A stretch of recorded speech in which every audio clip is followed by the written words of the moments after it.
চতুর্থ বর্ষের শিক্ষার্থীদের জন্য প্রতি শুক্রবার এবং রোববার আমি আলোচনা করে থাকি। শুক্রবারে রোগ নিয়ে এবং রোববারে ওষুধ নিয়ে। আজকে চতুর্থ বর্ষের গর্ভিণীর রোগ, প্রসূতির রোগ 4 নম্বর আলোচনা করব। অর্থাৎ 3টা আলোচনা করেছি এবং আজকে 4th নম্বর। রোগটির নাম হচ্ছে সূতিকা জ্বর, অর্থাৎ পারফিউরাল ফিভার, যেটা সচরাচর সন্তান জন্মের পরেই হয়ে থাকে। একটু আলোচনা দীর্ঘায়িত হইলেও শেষ পর্যন্ত শোনার চেষ্টা করবেন। তার কারণটা ব্যাখ্যা করব এবং ওষুধ নিয়ে আলোচনা করব। সেই দীর্ঘ ওষুধের তালিকা থেকে তোমাদের জন্য বেছে 4-5টা ওষুধের নাম বলবো, যেগুলি প্রয়োগ করে আমরা সেবা দিতে পারি। তাহলে চলে আসি, সূতিকা জ্বর কাকে বলে এবং কী কারণে হয় এবং তার প্রাদুর্ভাবে আমাদের দেশে শত শত নারী বাচ্চাদেরকে ফেলেই মৃত্যুবরণ করেছে দীর্ঘদিন থেকে। সেজন্য আমাদের দেশের মৃত্যুহার এবং শিশু মৃত্যুহার বা সূতিকা মৃত্যুহার বেশি, অর্থাৎ মহিলারা সন্তান জন্মের সময় প্রায় মারা যায়। এই রোগটা ছিল অত্যন্ত সংক্রামক এবং খুব মৃত্যুঘাতী রোগ হিসাবে চিহ্নিত হয়েছে আমাদের আগে। কিন্তু এখন আমরা অনেক ভালো আছি। আগের মতো এখন আর সেরকম রোগ হয়ও না, অথবা হওয়ার মতন পরিস্থিতিও নাই, কারণ আমরা অনেক এই বিষয়ে উন্নতি লাভ করেছি।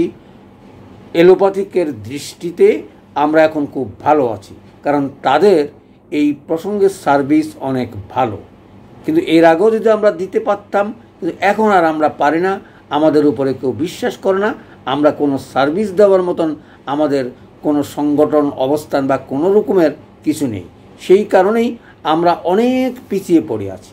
তারপরও সূতিকা রোগ সম্বন্ধে কিছু বলে অন্তত চিকিৎসা দেওয়ার তোমাদেরকে আহ্বান জানাবো। অন্তত নির্মলভাবে তোমরা চিকিৎসা করতে পারবে। চলে আসি, সূতিকা জ্বরটা কী। প্রথম কথা হলো, আমি এর আগে যে রোগটা আলোচনা করেছিলাম সেটা হলো লোসিয়া স্রাব, অর্থাৎ সন্তান জন্মের পরে রক্তস্রাব হয়ে সেই অঙ্গগুলোকে শুদ্ধ করার চেষ্টা করে।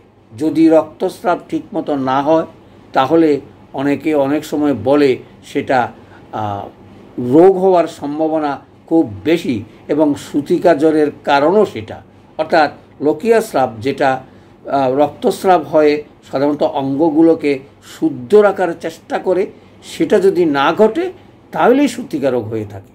রোগ হওয়ার কতগুলো কারণের কথা বলবো এবং ওষুধের কথা বলবো। চলে আসি, তাইলে সূতিকা জ্বরটা বুঝলাম।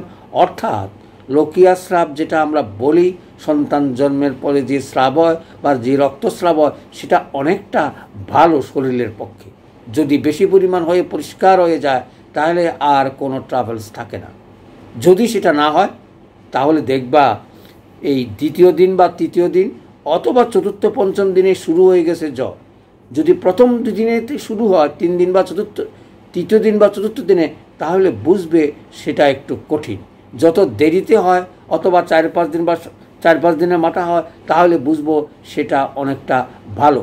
অর্থাৎ প্রথম 1 দিন 2 দিনেই যদি জ্বর হয়, অর্থাৎ 3য় 4র্থ দিনেই যদি জ্বরটা বেশি হয়ে যায়, তাহলে বুঝতে হবে রোগী সিরিয়াস।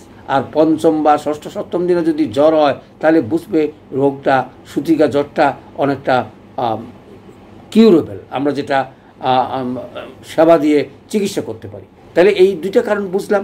অর্থাৎ লোকিয়া স্রাব যদি ঠিক মতন হয় এবং পরিষ্কার হয় এবং তার সঙ্গে যদি জ্বর না থাকে, তাহলে আমরা বুঝে যাব রোগী ভালো আছে। কিন্তু লোকিয়া স্রাব পরিষ্কার না হয়ে বন্ধ হয়ে গেল এবং স্রাবটা ঠিক মতন হলো না এবং জ্বর আরম্ভ হয়ে গেল, তাহলে বুঝবে সেটা একটু বিপদের আছে, অর্থাৎ নানা রকম ট্রাভেল সৃষ্টি হতে পারে। আর যদি সেটা হয়, জ্বরটা বেশি হয়, তাহলে বুঝবে এই সূতিকা জ্বরেরই আমাদের দেশে আগে প্রাণহানি বেশি ঘটতো। এখন কিন্তু সেটা হয় না। এলোপ্যাথিকের দ্বারাই সকল রকমের ট্রাভেল সৃষ্টি করে এখন আমরা অনেকটা মুক্ত আছি। কিন্তু আমাদেরও দায়িত্ব আছে, কিন্তু আমরা সেটা পালন করি না বা আমাদেরকে কেউ বিশ্বাস করে না। চলে আসি, তাহলে বুঝলাম যে জ্বরটা কখন হয় এবং কেন হয়, অর্থাৎ এই যে স্ত্রী অঙ্গের যেই জিনিসগুলো আছে, যেমন আমরা ওভারিয়ান বলি অথবা জরায়ু বলি বা প্রস্রাবের কথা বলি, সমস্ত অঙ্গগুলো যখন ইনফেকশন হয়ে যায় তাড়াতাড়ি, এবং এই রোগটা খুবই ছোঁয়াচে বা সংক্রামক, একজনের হলে অনেকেরই হয়, সে কারণে সেটা আমাদের সতর্ক থেকেই আমাদেরকে চিকিৎসা সেবা দিতে হবে। তাহলে চলে আসি, এই যে জ্বরের কথা বললাম, সুতিকা জ্বর, এই সুতিকা জ্বর তাহলে প্রথমে চিনতে পারলাম এবং কারণটা বুঝলাম, এবং জ্বরটা 104, 105 ডিগ্রি বা 6 ডিগ্রি পর্যন্ত জ্বরটা উঠে যায়, এবং তখন জ্বরের লক্ষণ, এবং সেটাকে আমরা দুই ধরনের রোগ বলতে পারি। একটা হচ্ছে সেপটিক জ্বর, অর্থাৎ রক্ত বিষাক্ত জ্বর, অর্থাৎ যেটাকে আমরা সেপটিক জ্বর হিসাবে চিহ্নিত করি। সেপটিক জ্বর হলেই অনেক সময় এলোপ্যাথি করে রক্ষা করা কষ্ট হয়ে পড়ে, কিন্তু আমাদের কাছে সুন্দর সুন্দর ওষুধ আছে, কিন্তু আমাদের প্রয়োগ নাই এবং আমরা ব্যবহার জানি না, আমাদেরকে কেউ বিশ্বাস করে না, এবং এই কারণেই আমরা পিছনে পড়ে আছি। চলে আসি আমাদের দৃষ্টিতে কিন্তু এই রোগটা হয় সাধারণত সরিক মায়াজম বা সাইকোটিক বা সিফিলিটিক মায়াজমের কারণে। তাহলে এই কারণগুলো আমরা যদি দূরীভূত করতে না পারি, তাহলে চিকিৎসা সেবা অনেক সময় দেওয়াটাই কঠিন। আমাদেরকে শুদ্ধভাবে চিকিৎসা করতে গেলেই কেস টেকিং নিয়েই চিকিৎসা করা উচিত। সচরাচর আমরা বলে থাকি, এটা যদি শুদ্ধ করে রাখা যায়, অর্থাৎ সন্তান আসার সময়ে আমরা যদি ওই সময় ভালোভাবে ট্রিটমেন্ট করতে পারি, তাহলে এই রোগ হওয়ার সম্ভাবনা নাই বললেই চলে। আর সচরাচর পুরুষদের জন্য অনেক সময় এই ধরনের ট্রাভেলস হয়ে থাকে, যদি পুরুষদের সাইকোটিক বা সিফিলিটিক মায়াজমের আক্রান্ত থাকে, সিফিলিস রোগ যদি হয়, তাহলেই আমাদের এই শিশু সন্তান জন্ম দেওয়ার মাদের ট্রাভেলসটা বেশি হয়ে থাকে। তাহলে চলে আসি, কি বুঝলাম, জ্বরটা কখন হয় এবং কত ডিগ্রি হয়, এবং হাই ফিভার হয়, তার সঙ্গে কোনো পালসের কোনো মিল থাকে না, অর্থাৎ এত জ্বর এবং অনেক সময় পালস বেশি বা কম অনুভব করা হয়। এটা হলেই আমাদেরকে বুঝতে হবে, সেটাকে সুতিকা জ্বর হিসাবে চিহ্নিত করা হয় এবং এটার সিরিয়াসলি সেবা দেওয়া উচিত। সেই সুবাদেই আমরা আজকেই সুতিকা জ্বর নিয়ে আলোচনা করতে যাচ্ছি, অর্থাৎ রোগটা কি, কখন হয় এবং কেন হয় বললাম, এবং কি কারণে আমরা সেটা চিকিৎসা করতে পারবো। দেখো, লোকিয়া স্রাবের যদি প্রচুর গন্ধ থাকে, তাহলে প্রথমেই বুঝবে এটা ইনফেকশন বা অন্য কোনো কারণে ঘটতে পারে, অর্থাৎ সুতিকা জ্বরের দিকে যেতে পারে। সচরাচর লোকিয়া স্রাব যেটা শিশু জন্মের পরে ফুল পড়া এবং তারপরে ব্লাড ভাঙ্গা, এগুলো 2-1 দিন ভালোভাবে ভেঙে গেলেই আর কোনো ট্রাভেলস হওয়ার কোনো সম্ভাবনা থাকে না। যদি সেটাতে প্রচুর গন্ধ থাকে, তাইলে বুঝবে যে লক্ষণটা তার খারাপ, অথবা রোগটা সুতিকার দিকে যাচ্ছে। সেভাবে যেন না যায়, সেভাবেই আমাদের চেষ্টা করা উচিত। দেখো, এই রোগের চিকিৎসা করতে গিয়ে আমরা যেটা মনে করি সারা অঙ্গে ছড়ায়, এবং সেখানে অঙ্গের ভিত্তিতে নামগুলো বিভিন্নতা আসতে পারে, সেটা নিয়ে আমি বিবেচনা করব না। যেমন ম্যাট্রাইটিস, ওভারাইটিস, পেরিটোনাইটিস, অর্থাৎ আবরণের জরায়ুর আবরণে যদি হয় সেটা এক ধরনের, আবার ওভারিয়ানে যদি হয় সেটা ওভারাইটিস এবং ম্যাট্রাইটিস, অর্থাৎ যদি সেটা জরায়ুতে হয়, তাহলে এই 3-4 রকমের ট্রাভেলস বা অঙ্গগুলোতে আক্রমণ করতে পারে। আক্রমণ করলেই সেটা পচে যায় এবং পচার দুর্গন্ধ বেরোয়, এবং অতিরিক্ত জ্বর, শীত সহ জ্বর এবং বারবারই জ্বর আসে এবং জ্বর কমে, এবং সেটা নানা ট্রাভেলসের সৃষ্টি করে এবং অনেক সময় মৃত্যুমুখে পতিতের দিকে যায়। সেটা হচ্ছে সেপটিক জ্বর। বুঝতেই হবে আমাদের সেই কারণে আমাদের অনেকগুলো ওষুধের নাম বলছি আমি, সেখান থেকে 4-5টা ওষুধ তোমাদের আলোচনার জন্য রেখে বাকিগুলো শুধু নাম বলে যাচ্ছি, তোমরা মনে রাখার চেষ্টা করবে। কারণ আমাদের রোগগুলো লক্ষণ সমষ্টি দিয়ে চিকিৎসা করার দায়িত্ব নিয়েই তোমাদের কাজ করতে হবে। লক্ষণ সমষ্টি ছাড়া কোনো সময় দক্ষ ডাক্তার হওয়া যায় না।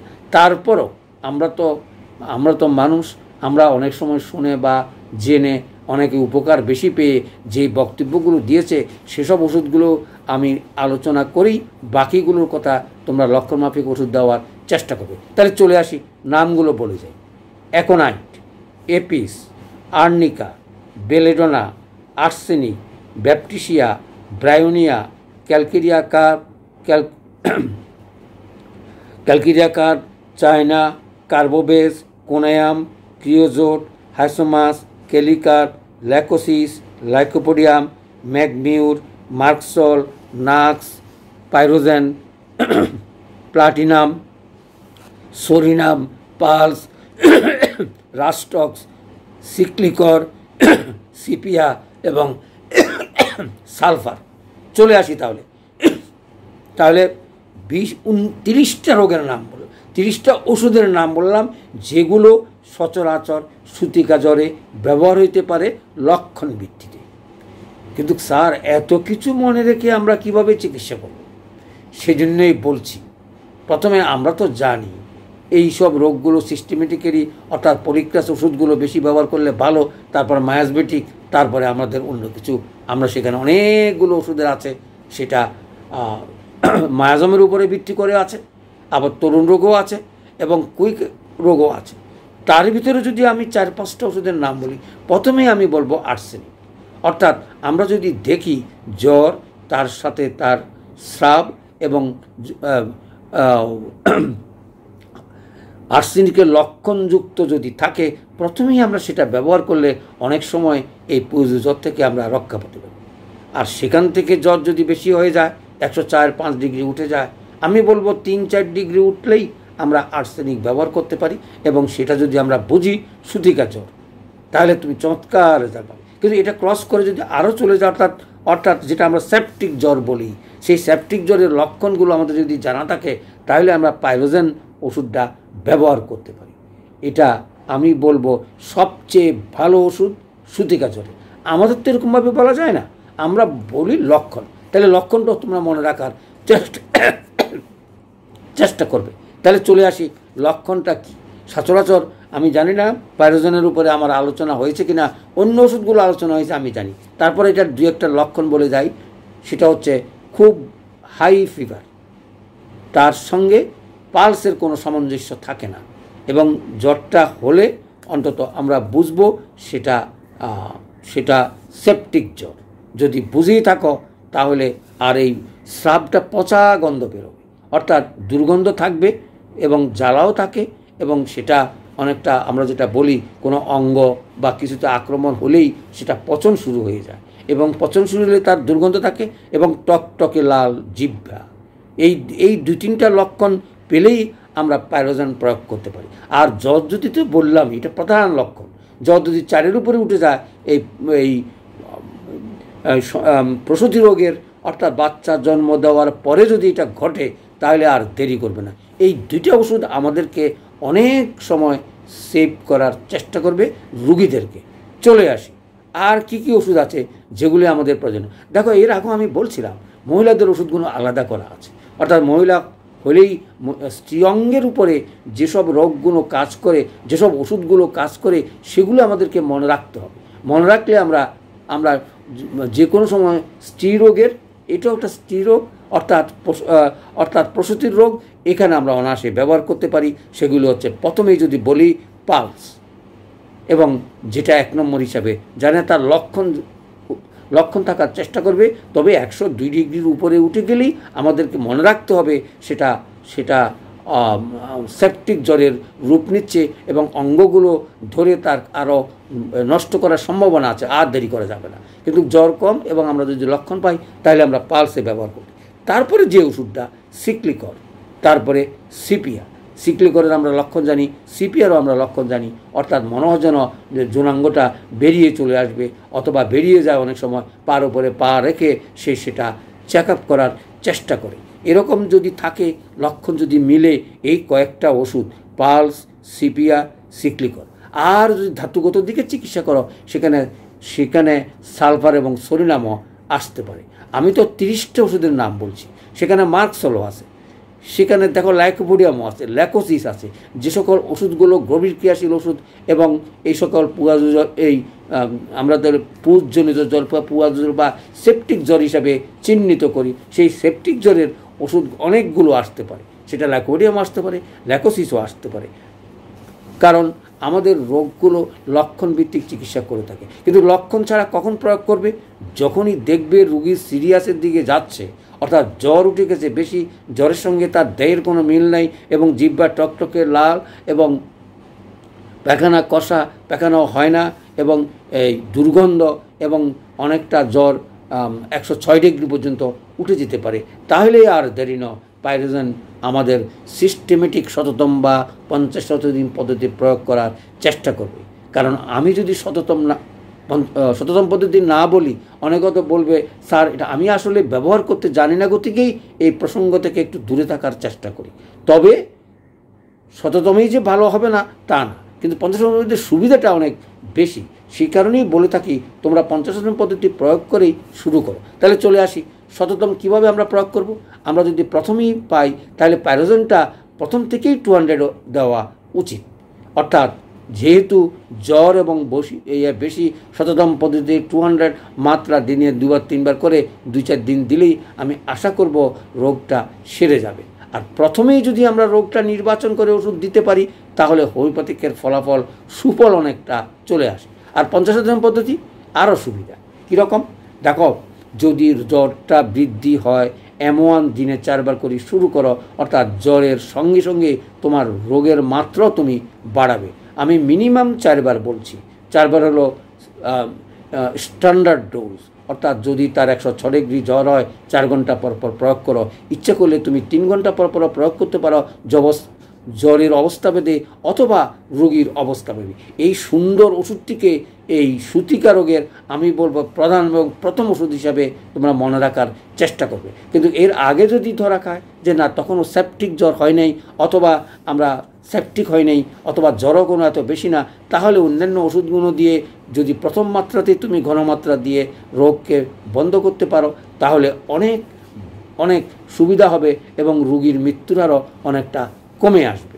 তাহলে আজকে এই ক্ষুদ্র আলোচনা অর্থাৎ সুতিকা জ্বরের যেটা প্রসূতির রোগ হিসাবে আমরা চিহ্নিত করে 4 নম্বরে রেখেছি এবং তার আগে আরও 3টা আলোচনা করেছি, এই রোগটাকে তোমরা ভালোভাবে সুতিকা জ্বরের চিকিৎসা দিয়ে মানুষকে সেবা দেওয়ার চেষ্টা করবে। এই 2টা ওষুধের নাম, একটা হচ্ছে আর্সেনিক, একটা হচ্ছে পাইরোজেন। তারপরও বলবো আমাদের ওষুধগুলো লক্ষণমাফিক ওষুধে দেওয়া উচিত। রোগীর মাত্রা অর্থাৎ ওষুধের মাত্রা এবং লক্ষণ ভেদে মাত্রাগুলো ঠিক করার চেষ্টা করবে। শততমও দিতে পারো, 50তম পদ্ধতি দিতে পারো। নবযুগের নবতম সৈনিকদেরকে আহ্বান জানাবো, এই 50তম প্রয়োগ করে তোমরা যদি দক্ষতার সঙ্গে রোগগুলো সারতে পারো তাহলেই আগামী দিনে তোমরা দক্ষতা অর্জন করে আগামী প্রজন্মের হাতে নতুন নতুন তথ্য দিয়ে তোমরা 50তম পদ্ধতিকে এগিয়ে নেবে এই আহ্বান জানিয়ে আমি আমার আলোচনা শেষ করছি। সবাইকে ধন্যবাদ।